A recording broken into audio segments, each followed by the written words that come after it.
Hi, good evening. Welcome into the Irish NFL show the night after St. Patrick's Night. Colin, hope you're feeling nice and fresh like I am. Well, so I had to work this morning, so I was very sensible. I was done. We finished recording, and I was very sensible after that. And look, I'm drinking coffee tonight. It's a bit late for that. I'll bring Brian and Mark in here, boys, very quickly. Just watch that show back last night and tell me how many pints were necked during the show with Paul Pabst. Never in my life, boys. Mental. I assume you're just talking about yourself and not the rest of us, yeah? Oh, used to. Oh, okay. Fair enough. Fair enough. Mark, all good? Welcome in. Oh, great, lads. Yeah, I'm good. I'm nice and fresh, Michael, and everything, sure. Lovely day yesterday. Lovely day of work ahead today. It's all good. Nice and fresh. All good. Happy days. Look, I tell you what, we'll get down to the chat in a second. We're delighted to welcome in a special guest tonight from not just TalkSport over here in the UK, up in the north here, but also, boys, Gridiron, biggest NFL magazine in the UK and Ireland. It's great to have Will on. Will, welcome to the show, man. How's it going? Look, boys, having me on the night after you've been downing pints is pretty disappointing. I'm not going to lie. Like, oh yeah, it's the hangover guy. Brilliant. Thanks. I appreciate it. No, genuine pleasure. Thank you for having me on. No, look, welcome on. It's good to have you on. Well, I ask everybody this, so I'm going to ask you. I know you're over, I think you're living in London there. Any Irish heritage? I mean, Gavin's a pretty Irish surname, I was going to say. Two separate Irish grandparents, one from either side. I'm the most Irish-looking man on this call, let's be honest. I might not sound like it, but, I have been mistaken for an Irishman on my travels many occasions. So, yeah, proudly got some Irish heritage. Fair play. Well, you've got a bit of the Andy Daltons about you, Will, obviously. Thanks. This is... I knew we were going to come on here and have a crack. There we go, trying to get a bit of the lingo. But honestly, I didn't know I was coming in to get insulted. So the second time, very quickly, is astonishing. Andy Dalton looks immaculate. If Andy Dalton played as well as he looks, there'd be no issues. I saw his Chicago Bears photo earlier, and I was like, is that Johnny Bravo? Because he's got the quiff going on at the moment. But Will, can you talk to us, I suppose, a little bit for our viewers who, and I'm sure most people would be familiar with you with Gridiron, but like, how did you get interested in the sport? So my old man was working out in San Francisco, worked for a company based out there, and was out there for maybe 3 or 4 months of the year. And I had a bit of an interest in the NFL, classic kind of child of the 90s, child of the noughties, watched some Super Bowls, watched the occasional bit. It was more about having a laugh, watching it, a bit of the pomp and circumstance. It was only really when I started going out to the States that I really latched on and really kind of became involved in it. Went to university, started watching, well, back then just Sundays and Mondays and eventually Thursdays as well, week in, week out, and just became absolutely obsessed and completely fell in love with it. And then when I moved down to London in 2012 and started at TalkSport, I met one other guy in the office then who liked the NFL, and he's the guy who's still co-hosting my podcast with me now. So yeah, it used to be, it's much wider now. A lot more people are into it, as you guys know, but yeah, it used to be very much, if you could find one person that loved the sport that you loved, you would latch onto them immediately. And so yeah, I couldn't not cover the NFL while I was there doing football, while I was there doing rugby and cricket and everything else. I was like, we're going to be pushing the NFL. It's going to get big here. And a few years later, we've broadcast the last few Super Bowls. We've had the live rights for the weekly games, and it's been fantastic. So that's a very, very abbreviated version of the last 15, 20 years, I guess. Well, I just put from our point of view, the show, we started this in October, and we've been totally taken back by the support and the interest, even on the show. And we've been fortunate to have some great guests on. I imagine you've had a few good guests in your time on your podcast as well.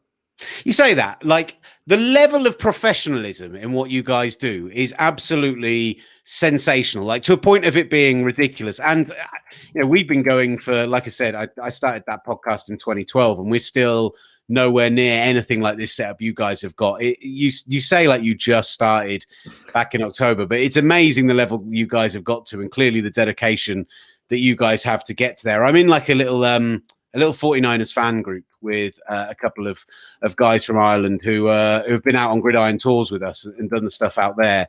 And they were the ones that first told me about you guys, and I wasn't necessarily aware of you. I think I'd seen some stuff on Twitter, etc. But I'm so bad with social media and tracking stuff and following people back. And Connor and Justin were like, "You should check these boys out. They've got Mina Kimes on this week. They've got someone else amazing on this week. They've got," and so I was impressed by the level of stuff you guys get. We get lucky because we go out to the Super Bowl, because we go out and cover these events with TalkSport. So you kind of walk into good stuff when you're doing things like that. But yeah, I mean, the first couple of years, we were never getting on any guests like the quality you had. I remember the first time we got Morton Anderson on, and we were like, oh my God, we're getting an actual, like, at that time, future Hall of Famer on it. It was a really huge deal to us.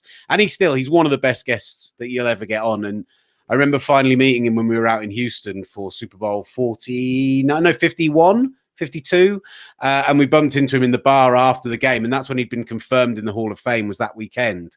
And he not only remembered doing our show from like 4 years earlier, we did keep him on for like an hour, to be fair, but he bought a round of tequilas for like all of us and the guys from TalkSport, and proceeded to tell us all the same stories about kicking and his career again. And he was definitely one of the best early doors. But yeah, nothing compared to you guys. It's sensational what you guys doing. That's super kind of you, Will, and thanks for that. You mentioned Morton Anderson. I imagine he was 51 with his Falcons connections. Obviously, one of the legendary point scorers in the NFL. Great player.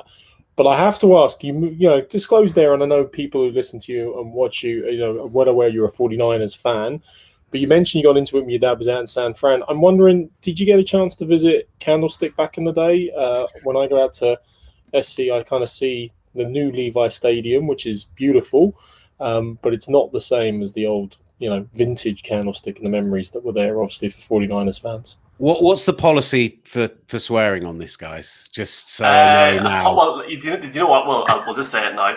In the South, you can basically say shite on the radio and you get away with it. Obviously, in Northern Ireland, it's a whole big, no, you can't. So, we'll say that's probably the line.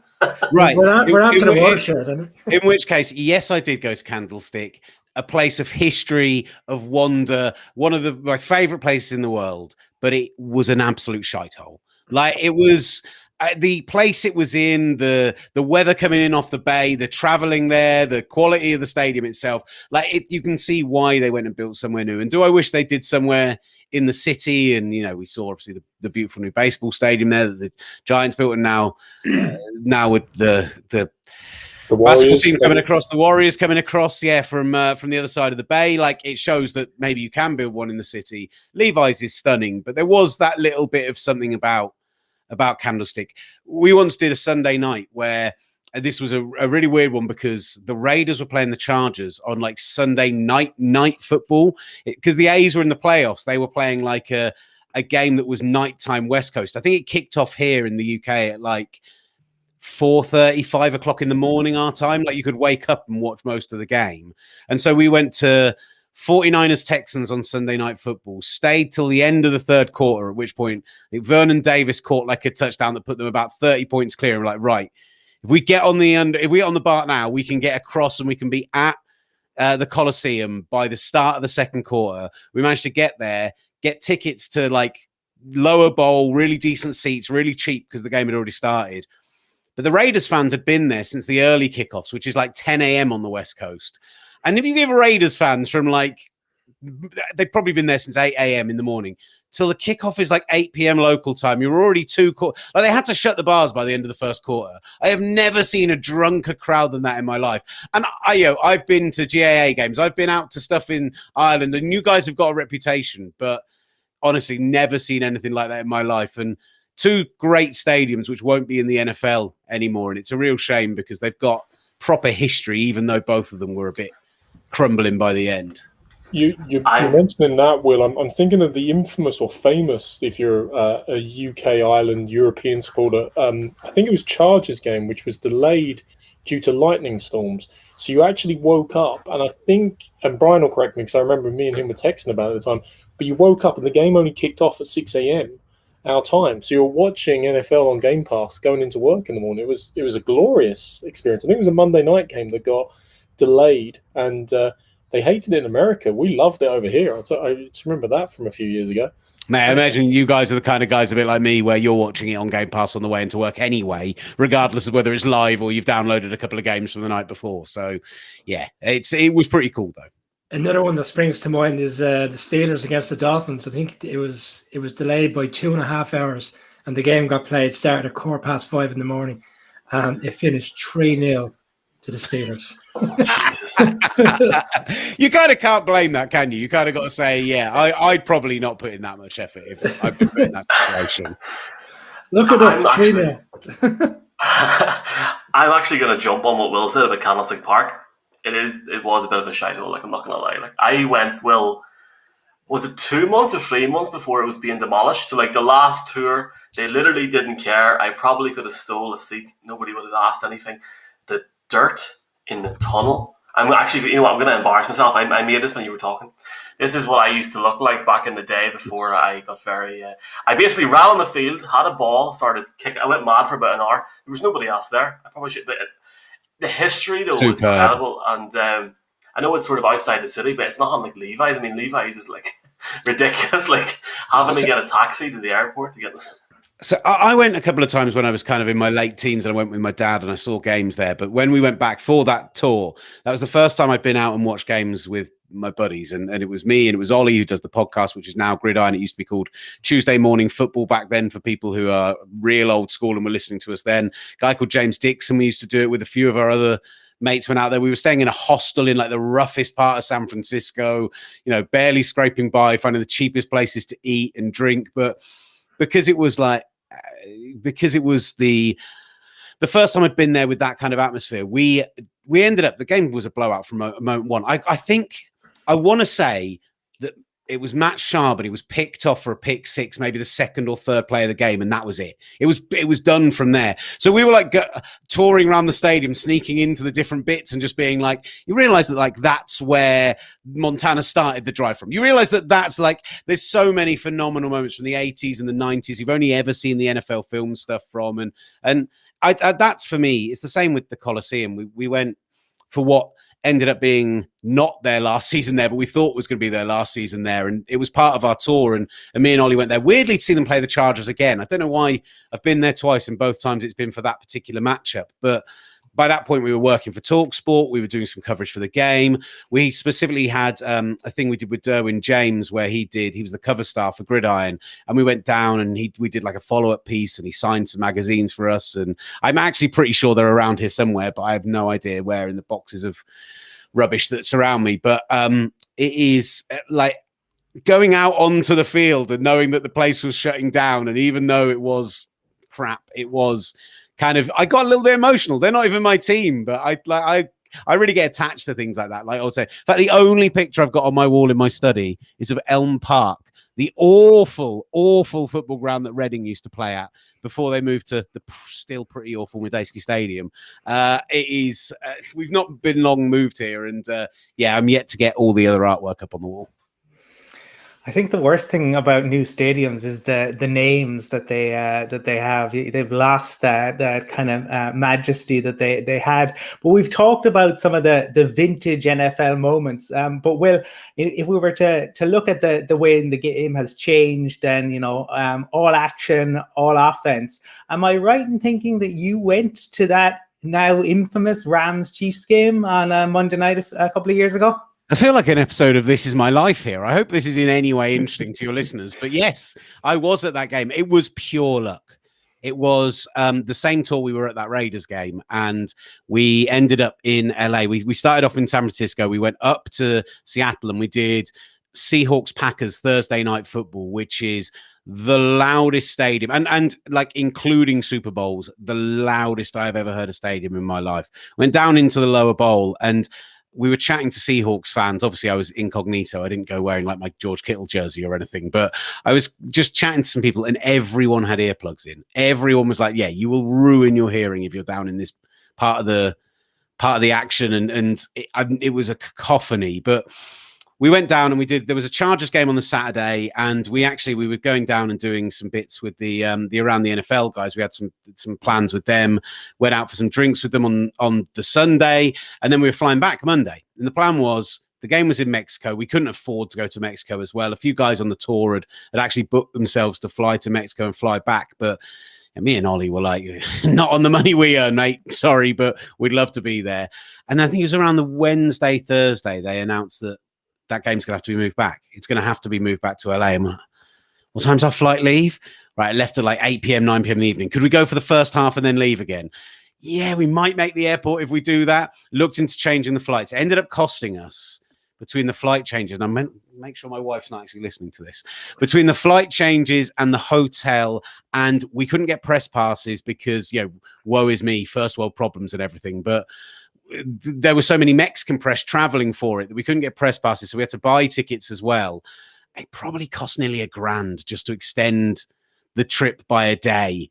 And you're like, if this game is terrible, we are in real trouble here. And we went and met Lakeisha in the guys were doing some bits from there, but we went and met her in the tailgate beforehand, and we went and got a bit drunk. And it's the first time I'd been to the game as a fan in probably 5 years at that point, not working in any capacity. And I just let loose, and it ended up being the greatest from a scoring perspective game in the history of the NFL. And you're like, worth absolutely every single penny extra we spent on it. And it'll be one of those things that I'll happily tell that story now, and I'll tell it again till the day that I die. And one of my very closest buddies, Adam, is a huge LA Rams fan. And going back to the St. Louis days and everything as well. And I managed to buy him a Rams poncho from some knockoff guy going around the tailgate, which is the most unique, cheaply stitched rubbish item ever, and it is pride of place on his wall. And there's a picture of me at that game wearing that because I'm so drunk and a little bit cold that I have never lived down as a 49ers fan. But yeah, it was a sensational night, and it was a good game of football, obviously, as well. But it was all the stuff around it just made it really special. The sheer horror, lads, waking up the next morning, Brian. Waking up the next morning for me, seeing that scoreline, because I didn't watch it, Brian, was a disaster. Yeah, and we all thought we were going to get a repeat of that Super Bowl, and then, of course, the Patriots have to intervene as per normal and beat the Chiefs that season in the championship game. And we went from having probably could have been one of the best Super Bowls you could remember to Rams Patriots 10-3. Yeah. Hey, 13-3. They did add an extra field goal. Come on, guys. Give them some credit. 13-3. Will, your story kind of reminds me of a very underhanded story I had with my wife when we went to a friend's wedding in Florida, and she was pushing me for us to go to New York on the back end of that trip. And I said, yeah, okay, we'll go up and we'll fly home on the Saturday and we'll start back work on the Monday. But I knew all along the Giants were playing at home to the Packers on the Sunday. So about 6 or 7 weeks before the holiday, I said, I've just realised the Giants are playing at home. Would you mind if we swapped it over and we came back a couple of days later? And she says, okay, because we're going to be in New York and the Giants are at home, we better do it. So it cost me about €600. But then when we got there, she kind of went, you always had this plan, didn't you? I said, yeah, pretty much. Yeah. Why not? I actually enjoyed it. We had it, again, it was one we got really lucky with, but we were going out to the States. It's so weird to think about traveling now at this point after the last 12 months we've had, isn't it? But we were going out for Christmas and New Year's to visit. I've got friends out in San Francisco now who have moved out there, and we were going out and we were visiting them, and we were going down to LA and again seeing the guys. And it just so happened that we had the Sunday Night Football rights, and the 49ers Seahawks game on Sunday Night Football, the one that ended on the half-inch line tackle, got moved to Sunday Night Football. And same thing, how much will it cost us to fly to Seattle? Can I justify TalkSport paying for it if I do the game live from in stadium? Can I cotch enough equipment off like radio guys we know that work for the teams that we've kind of got friendly with over the years? And it's super lucky. The guy who is like the head of broadcast PR for the Seahawks, what that was, is also like the guy that organizes all the Radio Row tables every year at the Super Bowl. So we've taken him drinking a couple of times and become really chummy with him. And he set me up with the equipment I needed and the room I needed. And so I convinced Sarah, little 2-day trip up to Seattle. It'll be lovely. You get to see the city. We can go out. And she came to the game, and because it was the first time she'd ever come on a press pass, she got to go and do the pre-game when they come out onto the field, on the field where all that kind of group of VIP fans and stuff get to stand. And being able to do cool stuff like that for people is like an absolute thrill for me to get her to see her reaction to that. And again, something she'll always remember. And we won. That was the most important thing. And went to the Super Bowl and lost again.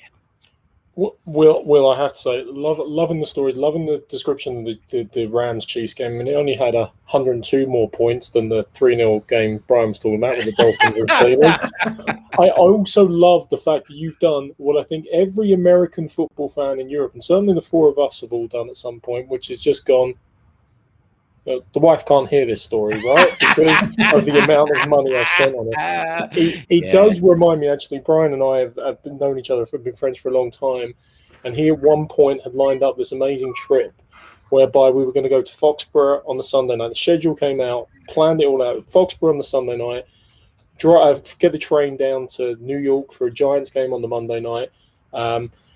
Stay a couple of days, fly back. It's about 4 days in all, very reasonable, getting tickets sorted. And I remember I came in, we were working together at the time. I came into work and I said to him, look, mate, that's not going to happen. My wife's expecting that week, actually, now. And we just found out on dates. I think his expression was, could you not have left her alone or something like that? It was like, how can you do this to me? It was surely a priority. And I also love you mentioned about the names of stadiums, and Michael brought it up. I remember last season we were doing a graph. I think Michael was doing up a graphic for the Seahawks being at home, and I said to him, oh no, that's Lumen Field now, and he was like, what? What's it called now? It's like, it always changes. You lose that history in ways. What's the Chiefs Stadium called now? Haven't they just given it a ridiculous new name, which is it's the worst name I ever heard. Yeah, I was trying to just remember it now, but yeah, it's all a nonsense. Everyone, those great stadiums, people are always going to remember.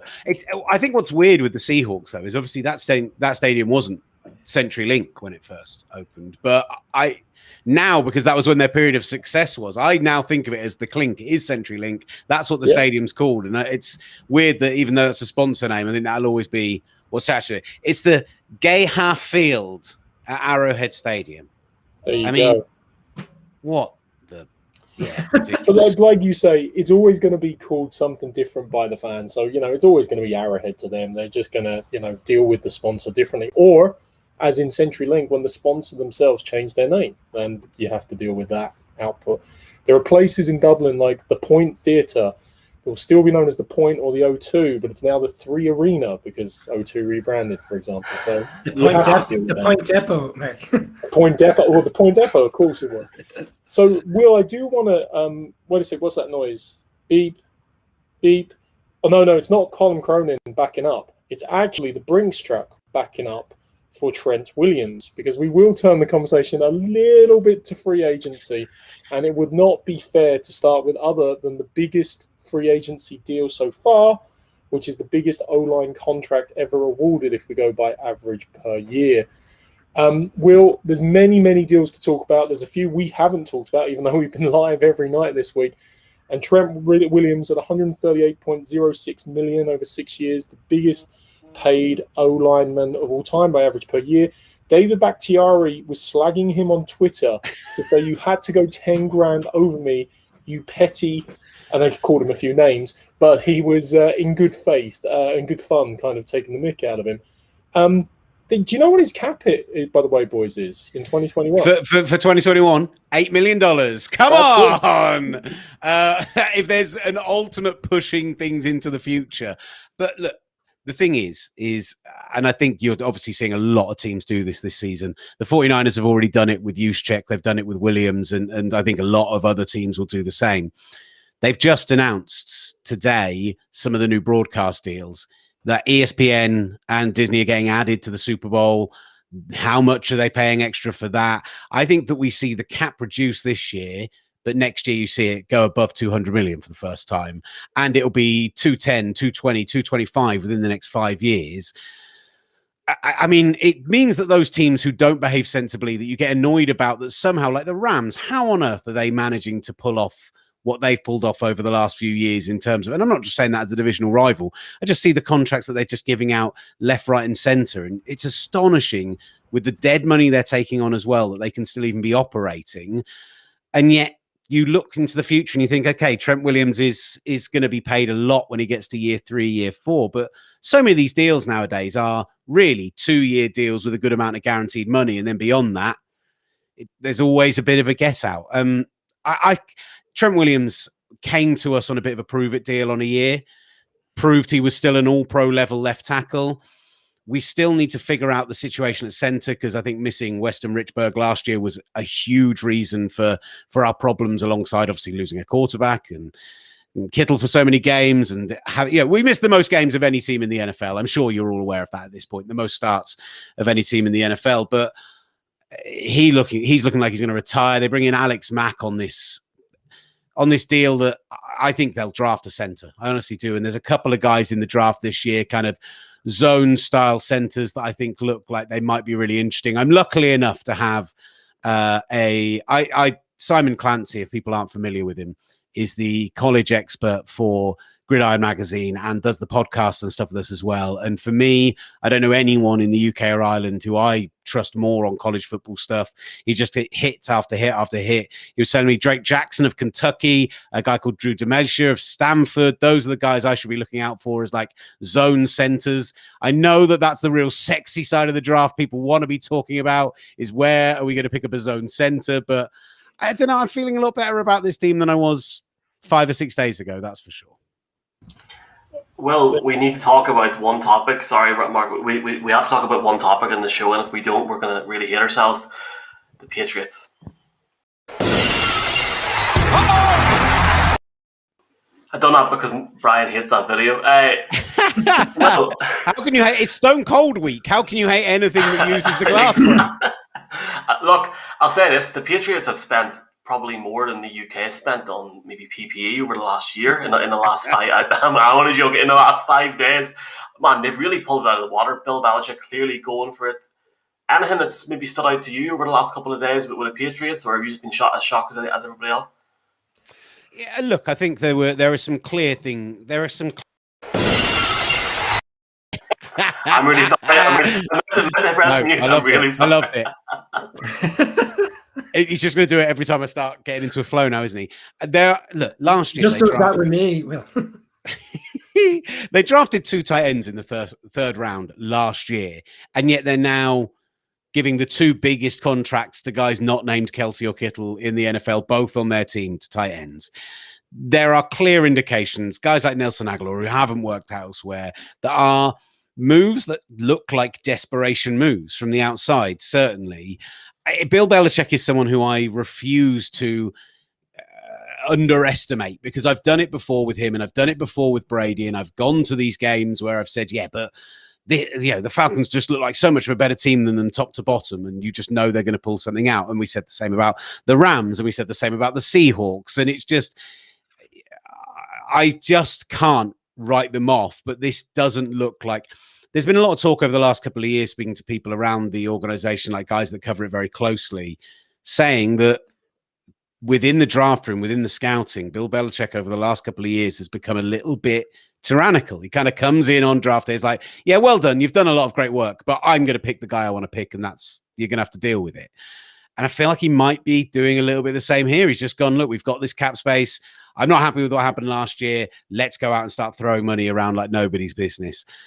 I think they knew that Patrick Chung was going to retire, which is why they gave so much money to Mills, because he's so movable. But yeah, none of these make me turn around and go, yeah, they are suddenly. Maybe Matthew Judon. I like Matthew Judon a lot. Outside of that, there's no one who screams at me as someone that is going to turn this team into an immediate contender after what I saw last year. They were lucky to be a 7-win team last season. Well, we have seen in the past where players have gone into the Patriots that you aren't top-notch players, and they fit a system and they do a great job, and they have 2 or 3 really good seasons with the Patriots. They go off somewhere else, get paid, and they're just not the same player. So as much as the wide receivers haven't done a lot over the past few years, you could still see a scenario where they come in, fit the system, and have productive seasons for them. Yeah, and that's it. They are, it's all the same cliches you've heard about that team time and time again, like the ultimate situational football team. He is a phenomenal coach. He does get players playing for him in a way that you wouldn't imagine other people managing to do. I can remember, like, a guy like, I look back at the team that he put together for, say, that Falcons Super Bowl, and there were a couple of defensive players he brought in on that run. Free agents that he signed late in the season from teams like the Titans and stuff who had already fallen off, and they turned into productive players for them in the playoffs. And you were just looking at it and going, how do you do this time and time and time again? But I feel like with the cap going down and with so many cuts this year, I love teams that are bringing their own guys in. I'm going to say that because that's what my team have done.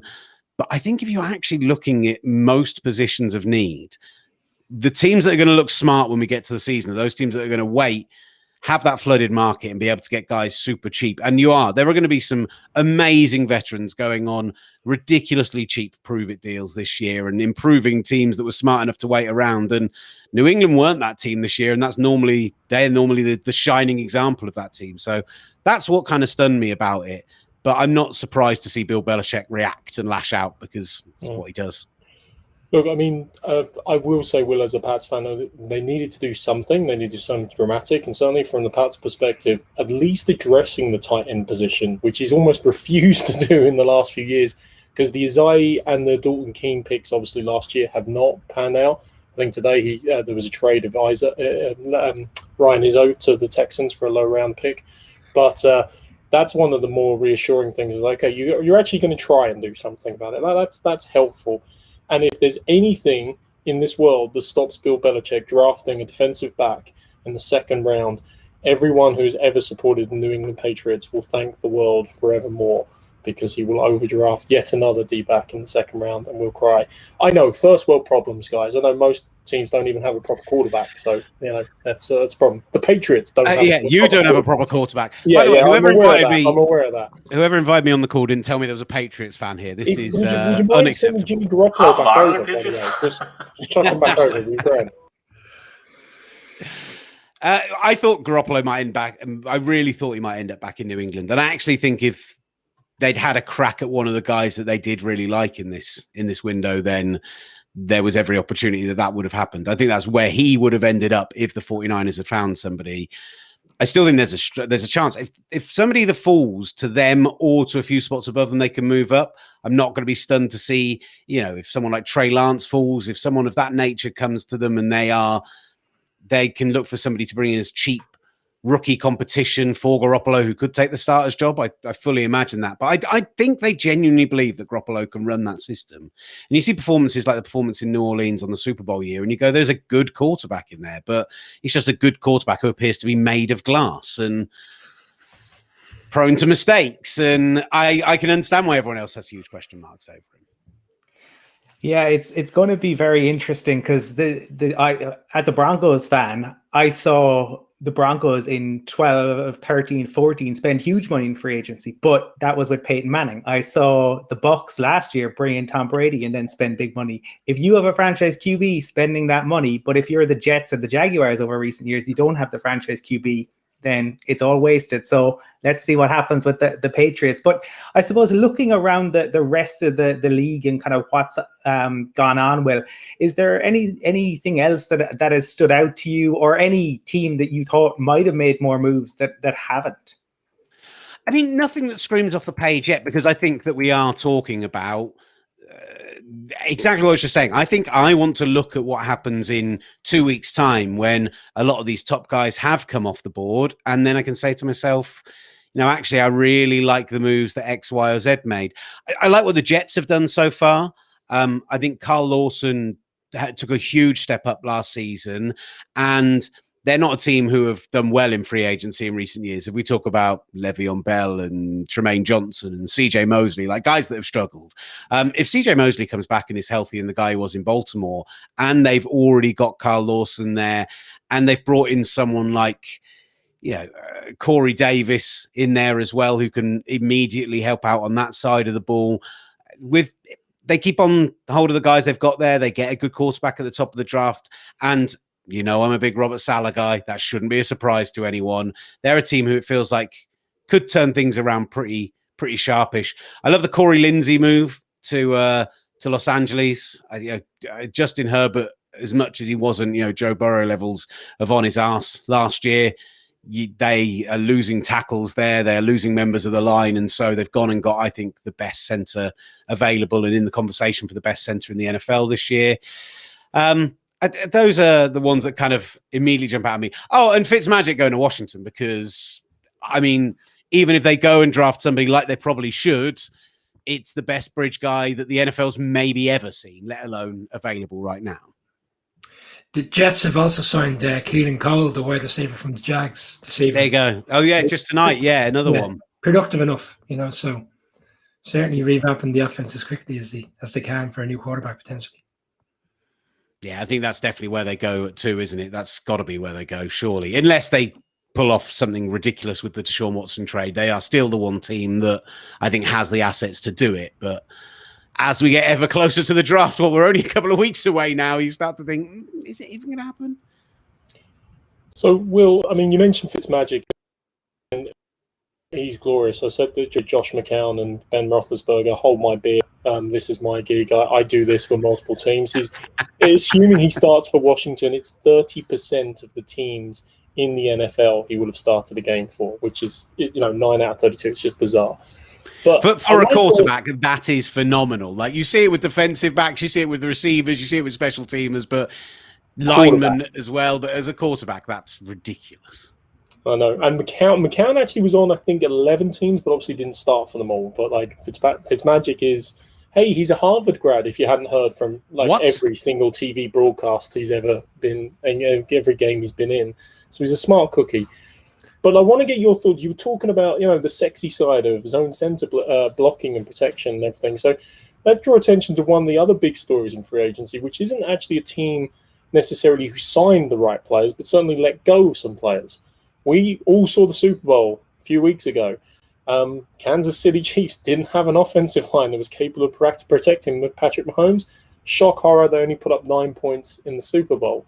Fast forward a couple of weeks, they go, Mitchell Schwartz, Eric Fisher, we don't need you anymore. And yes, they have drafted. They've brought in free agency Joe Tooney, who I do believe was the best guard available in free agency. They've also just got Kyle Long out of retirement. And for Chiefs fans that think, that's fine, he can play tackle. Yes, he did play 16 games at tackle and did make the Pro Bowl at tackle, but he also mostly started in guard. And his last 4 seasons before retirement involved IR, and what was he doing? Oh, yeah, IR again. So if you're now expecting him to be a starting tackle, that's interesting. I mean, seriously, you're a man who's in the detail as well. Other than obviously draft players, what do they do? And, can they construct a meaningful line, especially at those 2 absolutely critical tackle positions? It sounds like they did a bit of a restructure on Mahomes' contract again and figured out a way to create a bit of cap space for this year. Like we said, it's what a lot of teams are going to have to do this year. And I think he makes up for a huge amount of that. I know we've just seen the Super Bowl where not having starting tackles cost them in a big way. But, actually, I think against 28, 29 teams in the NFL, he's the kind of player who can get away with having average tackle play because he's got great pocket presence. He obviously has great movement when he escapes the pocket and does all of those ridiculous things. I mean, we all saw the diving throw to the end zone. We all saw those plays that he made, the most spectacular incompletions in NFL history in that Super Bowl because of the pressure he was under. I think Kyle Long, when he was at his best, was a Pro Bowl level right guard, even right tackle as well. And so if the year out and if the time off retiring has meant that his body has healed up and he's got back to a point where he can be properly productive again, I think like you saw it with Gronk down the stretch last year, I think they saved him for the playoffs, but you saw that he was as physically imposing as he's ever been once he bulked back up after kind of losing the weight for WWE and everything that went along with that. He looked absolutely insane. He looked phenomenal. So if Kyle Long can do that, and on the other side, you already mentioned it, they signed one of the best guards, if not the best guard available in free agency, like a guy who I genuinely thought the Patriots were trading him last year when they franchise tagged him, was amazed he stayed there. I think there's enough tackle talent if they go early on tackles in this draft. It does drop off quite horribly after the second round, that they can do something patchy with it. There's a couple of guys available in free agency still that are out there, but with the amount of talent they've got elsewhere there's no way that they shouldn't compete this year, and they're bringing all those coaches back again. It's people are writing them off quickly because of one bad night, and I'm not ready to be there yet. Yeah, and Carl Long is obviously banking that they will come back and win a Super Bowl. Otherwise, he remains the Cooper Manning of the Long family. I will tell one more boring story if you want, and then before you send me on my way, I one of the first years I was covering the NFL, it's like 2013, and I think the Dolphins were over, and I went and we did some of the coverage down at they train. One of the places they do is the hotel where the England rugby team train and use the facilities there, and we went down and we did some stuff and TD was over with the NFL Network team doing some stuff, and we got an interview with him. And it was like being only my second year doing it professionally, meeting these guys. That was we interviewed Rob Woodson that day because he was with the Raiders, and it was just like, as a kind of young guy just starting in the industry, it was mind blowing. But a guy that worked for us pulled out of going to an event at the House of Commons, like a parliamentary dinner. They have an all parliamentary group for American football, and they put on an event there. And I was like, okay, I got invited. Yeah, that sounds pretty cool. It'll be a bunch of journalists. It'll be a couple of MPs. They'll want to pick our brains and stuff. And I get there and I get to my table, and sitting at my table is Terrell Davis and Mark Duplass, and sitting at the table next to us is Howie Long. And we'd just been out on that same tour I talked about where we went to the Raiders game and the 49ers game in the same night. And we'd been to a Bears Thursday night game against the Giants where Eli Manning had one of the worst nights of his life. And I think it was when they went 0-5 to start the season. And we interviewed Carl Long before and after the game, and he was an absolute delight. And I remember getting a little bit tipsy at that dinner. And towards the end of it, like about 10 o'clock-ish, maybe more than a little bit tipsy, hadn't spoken to Howie Long at this point, hadn't even introduced myself, hadn't done anything like that. And him and his wife were kind of just getting ready to go. And I went over and I was like, I just wanted to say that I was in Chicago in October, and your son is one of the most lovely men I've ever met while doing this job. And even though only one of his sons was playing in Chicago at that point, Howie went, sorry, Chris or Kyle? I was like, Kyle? But he went, oh, yeah, he's a good kid. He's a good kid. And I've always thought to myself, does that mean he doesn't like Chris? Because I've always got the impression that Chris Long's a great guy. But yeah, just my weird, ridiculous story. If you'd said Chris, do you think he would have said, like, oh, no, I don't know what you're talking about or something? Is that the Sorry, who? Chris who? Yeah, so that's my ridiculous meeting Howie Long story. Well, you've been... Sorry, go ahead. Michael, I've got to ask one follow-on to that. Sorry, one follow-on, which is you're at these dinners and you're meeting all the various NFL players. As the Irish NFL show is about the bit of crack as well, and some of these guys look like good fun to have a drink with. We had Rich Eisen on. He was talking about watching a game in the UK with Michael Irvin. I was kind of amazed he survived the position, actually, and survived the evening with Michael Irvin. Who, out of all the guys you've met, Carl Long, Chris Long, all these guys might be in the mix. Who's the best crack? Who can you have a beer with and you've had a bit of fun with when the cameras are off, shall we say?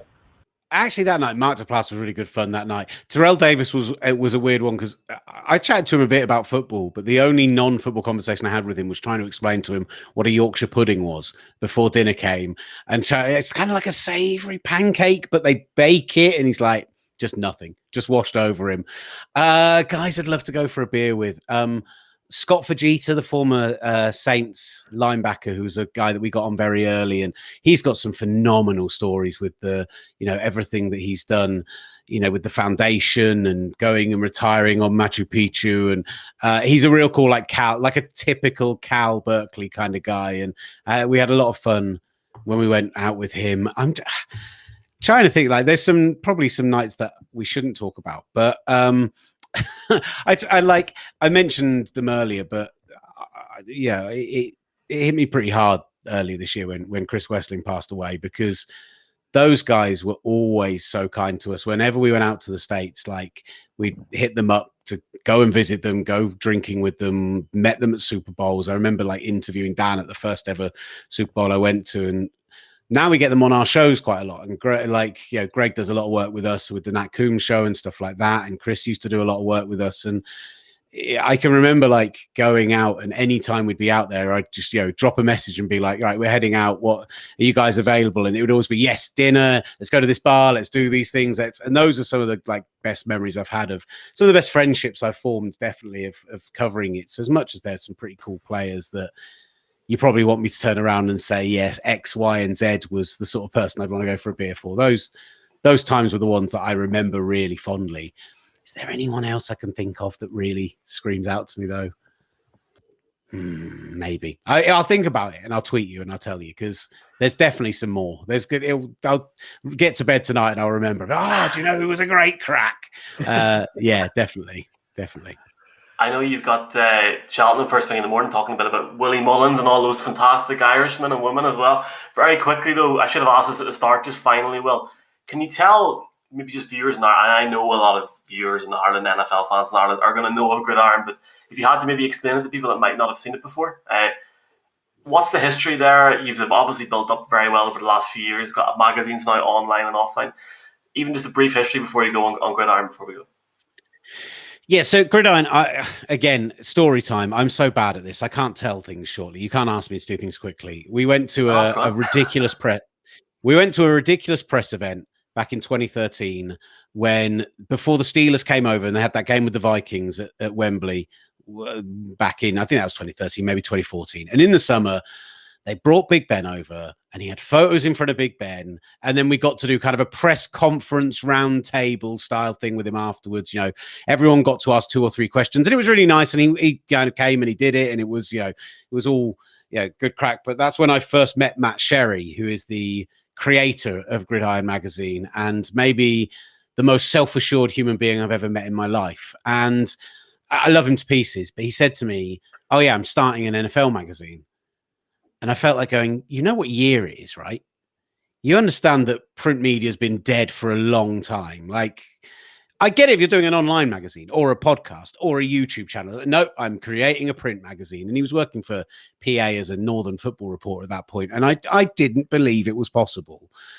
For him to get to the point now where it's completely self-sustaining, where it makes money from the advertising, where it gets great numbers from the subscriptions that it gets with the podcast as well, where they're really starting to build up nicely on YouTube and everything as well on top of that. And the company's now expanded out the same. From the Gridiron group, we now do The Good, the Bad, and the Rugby comes out from the same company as ours does. Rob Brydon's next project is coming out with us. I don't know if I'm allowed to tell you that, but it is. So if it's not been announced, there's an exclusive for you. I won't give you any more information before I get in trouble. They've done a phenomenal thing, and the quality, and the reason it's been so good is the quality is astonishingly good. The writing, I don't do any writing. I want to be clear on that when I say it. The writing is phenomenal. The research is phenomenal. Matt's book is brilliant. So the magazine is so worth checking out, whether in the print version or the online version. I like to think the podcast is pretty good as well, but I am quite lazy, so maybe it's not.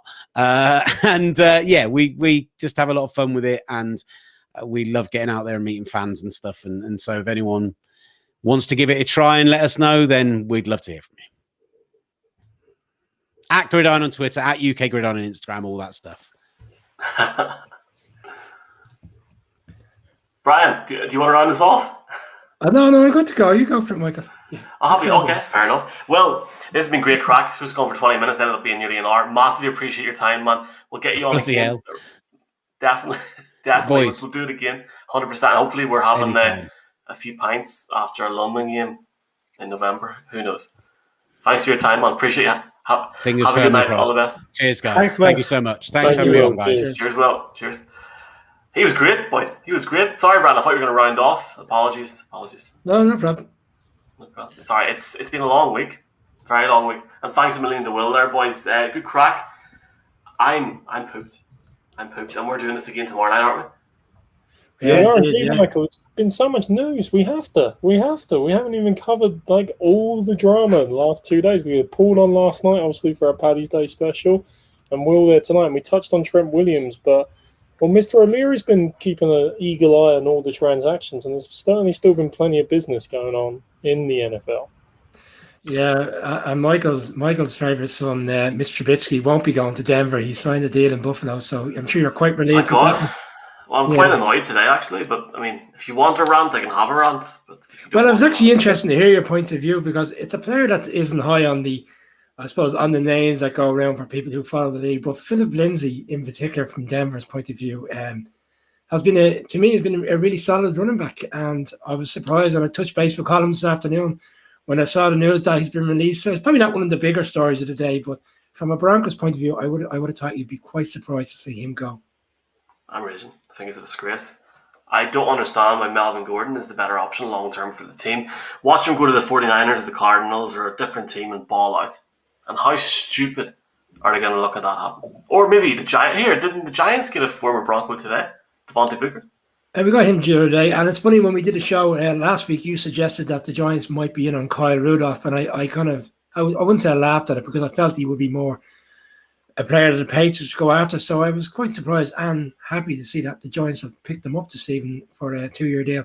Quite a player that we need, has the experience, good tight end, can be helped the team. But the big one is in the offing. It's Galladay. And I might have that Madonna song ready for tomorrow night, please God. Forget about the Madonna song. What about the song, who was it? He went to Holiday. Does he Rascal? Is it Holiday? But you could do Galladay. All right, I want you out tomorrow morning in the field. Well, not really in a field in Dublin. You don't have fields anymore because it's too expensive to farm down there. We haven't had a good word of saving in a long time, so I might even do a Paul Paps thing at 1 a.m. and slip outside in my undies and scream the Galladay. Okay. Yeah, here, that was great crack last night. Colin, wasn't it? Yeah. Oh, look, a man of numerous, a myriad stories. I'd say we barely scratched the surface. I think you could probably bring Paul on every night of the week, and you'd still have stories. 40 days on, he was brilliant. But I mean, that's the interesting thing. But this week we've had plenty stories, but also all of the signings that we have seen happen. And again, as Will was saying, there are so many guys that aren't going to get signed this week. This is going to play out for the next little while. The draft is coming up. You're going to see teams see, did they get what they wanted in the draft, and then probably pick up guys. We saw Cam obviously go to the Patriots last year, went there late. I think you'll probably see even more of that this year as guys sign, 1 year deals, because that TV deal today tells you like that salary cap is going way up. The owners have had their way. I think Will was saying he probably go over 200 million maybe next year. Each team gets 300 million just from broadcast, and all they're spending is 200 on the salary cap. Teams are laughing at this, and the 17th game, I imagine, come the end of the month, is now a formality that will be in place. And bear in mind that it's the owners who are voting for that 17th game, haven't got it in the CBA already in place. It is very much a formality. So Super Bowl will be Valentine's weekend next year. So beautiful. That's my wife's birthday weekend as well. Even better. She'll love LA. Mark, I have a question for you. You might be here. You might be with us celebrating. Could be anywhere. Mark, I have a question for you. Historic day yesterday. Obviously, the first virtual Shamrock meeting between President Biden, who's basically from Carlingford, which is closer to me than any of you boys are right now. Very good appearance from the boys yesterday. No. Saw that, Michael. It's good to see he's got quality on the background, yeah? Yeah, I thought it was a good hit, but good fun. Still can't get Donny O'Sullivan on here. Like, this is a public plea to Donny. Please come on. Begging you. I can actually send you hobnobs, which these boys can't even get. So feel free to come on. Any final words, boys? Because I am on zero. I know there's so much talk about. We've got Friday Night Lights tomorrow night. But... Yeah, Michael, I will say, and like Paul has said, like Will was saying, like Colin's just said and everything, we're now going to start to see some of the value deals. So some of the deals that are going through even today, you start to go, geez, that's a bloody good price to get that. I mean, the Dolphins, they picked up Justin Coleman at $2.5 million on a 1-year deal. That's a win-win for both sides. Justin Coleman was overpaid in Seattle, but he's a solid slot corner. There is no doubt he's a solid slot corner. And at that money, that makes a hell of a lot of sense. And there's going to be more of those deals of people having to take below market deals, lots of 1-year deals or maybe 2-year fake deals. And we are going to actually be standing in a couple of weeks and saying, he signed for that? how did the Chiefs get him at that price? How did the Packers get him at that price? And kind of feeling a little bit sickened. But the rich will get richer because they will be able to fill their teams with quality players on top, obviously, of cheap draft talent. I will say the Justin Coleman pickup does start to get me worried if I'm a Dolphins fan that Brian Flores can only pick up players that used to play for him under the Patriots at some point. He's also picked up Adam Butler and everything. But even the Pats picking up Carl Van Noy today as well after being cut by the Dolphins. Now you see the tactical stuff. Now you see the really interesting roster construction on good value coming through into the free agency in the following weeks before the draft. It gets even more interesting. Like I kind of, is it not September already, guys? I want to get to see some of these on the field and playing some games. Colin? The interesting thing for me was obviously Patrick Peterson has gone to the Vikings, one of the standout corners around the league for the better part of a decade. Vikings had all sorts of problems last year on the defensive side of the ball. They brought a guy in who has incredible experience. I keep banging the drum about bringing in leaders and bringing in that experience. I think he is a brilliant pickup for them. I think he'll bring a wealth of experience, and they can only get better from the disaster that they had last year. So definitely, if they continue to roll on offense, and obviously they've lost Kubiak, but they have Kubiak Jr. in there. If they can improve on the defensive side, the Vikings should be competitive, but it's the Vikings. The intriguing piece for me is the wide receivers. We touched on earlier in the week. We were slightly surprised that none of them were jumping up the board so quickly, but gradually as the days have gone on, we're starting to see them come off now. Corey Davis to the Jets, Curtis Samuel going to Washington from the Panthers, reuniting with his old coach and his old general manager now, who's now gone from Carolina to Washington. And as well to Stephen, a very interesting one, Will Fuller signing for the Dolphins. So, yeah, Mark, you're right to a certain extent, I suppose. They were going down the Patriots route, so they happened to got in a very good wide receiver, who certainly will be a big difference for them because that's what they need as well. So hopefully the Golladay is the next big one to drop off on that side. Yeah, he'll definitely stretch the field, and we were talking about him on Tuesday. AJ Green has gone to the Cards, so there you go, Colin. He's going to make JJ Watt to be truthful, and he's going to end up turning him into a Super Bowl winner. And if he gets anything back to his previous sense with DeAndre Hopkins there, maybe Larry Fitz doing another year, it makes it a very dynamic wide receiver set. Look, all I can say, and guys, it's been a long week or a long night already, but tomorrow night we'll be back hard at it, 10 a.m. brand live to give you all the latest news. It's been an amazing 10 a.m. 10 p.m. Jesus, 10 p.m. what? 10 Hey, a.m. Monday, Friday, I don't know what day it is anymore, but 10 p.m. then we'll be back on to give you all the latest free agency news and our news and views on it. Been an absolute pleasure, gents, and until, well, this time, maybe not 10 a.m., but this time next night, bid you all adieu. Boys, in the words of NSYNC, bye, bye, bye. Bye, bye, bye. Good luck.